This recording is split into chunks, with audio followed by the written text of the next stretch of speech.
കർണാടകയിലെ ഹംപിയിൽ ആക്രമണത്തിനിരയായ വിനോദസഞ്ചാരികളിൽ ഒരാളുടെ മൃതദേഹം കണ്ടെത്തിയിരിക്കുന്നു എന്നുള്ളതാണ്. ഒഡീഷ സ്വദേശി ബിബാസിന്റെ മൃതദേഹമാണ്. AP നദീറ വിവരങ്ങൾ നൽകും. നദീറ, ഇപ്പോൾ ടൂറിസ്റ്റുകൾക്ക് നേരെയാണ് ആക്രമണം ഉണ്ടായിരിക്കുന്നത്. അതും ബലാത്സംഗം അടക്കമുള്ള വാർത്ത വരികയാണ്. എന്താണ് അറിയാനാകുന്നത്? പ്രതികളെ തിരിച്ചറിഞ്ഞോ?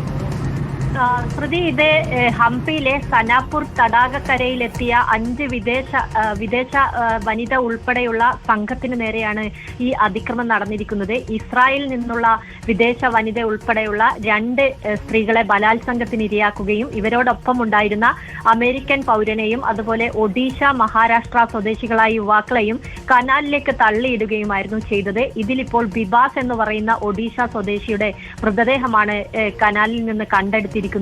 ഈ സംഭവം ഉണ്ടായത് വെള്ളിയാഴ്ച രാത്രിയായിരുന്നു. ഇവർ ഹംപിയിലെ ഈ സോനാപൂർ എന്ന തടാകക്കരയിൽ സംഗീതം ആസ്വദിച്ചുകൊണ്ടിരിക്കുകയായിരുന്നു. അപ്പോൾ 3 അംഗ സംഘം ബൈക്കിലെത്തുകയും ഇവരോട് പെട്രോൾ ഉണ്ടോ എന്ന് അന്വേഷിക്കുകയും ചെയ്തു. പെട്രോൾ ഇല്ലെന്ന് പറഞ്ഞപ്പോൾ പണം തരണമെന്ന് ആവശ്യപ്പെട്ടു. ഇവർ 5 പേരും പണം നൽകാൻ വിസമ്മതിക്കുകയും ചെയ്തു.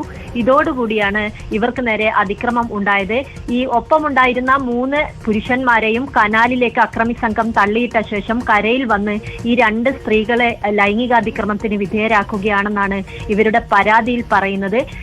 അമേരിക്കൻ പൗരനും അതുപോലെ മഹാരാഷ്ട്ര സ്വദേശിയും നീന്തി കരയ്ക്കു കയറി. പക്ഷേ 3ാമത്തെ ആളായ ഒഡീഷ സ്വദേശി ബിബാസിന് വെള്ളത്തിൽ താഴ്ന്നു പോകുന്ന അവസ്ഥയാണ് ഉണ്ടായത്. അങ്ങനെ ഇന്ന് രാവിലെയാണ് ഇദ്ദേഹത്തിന്റെ മൃതദേഹം കണ്ടെടുത്തിരിക്കുന്നത്.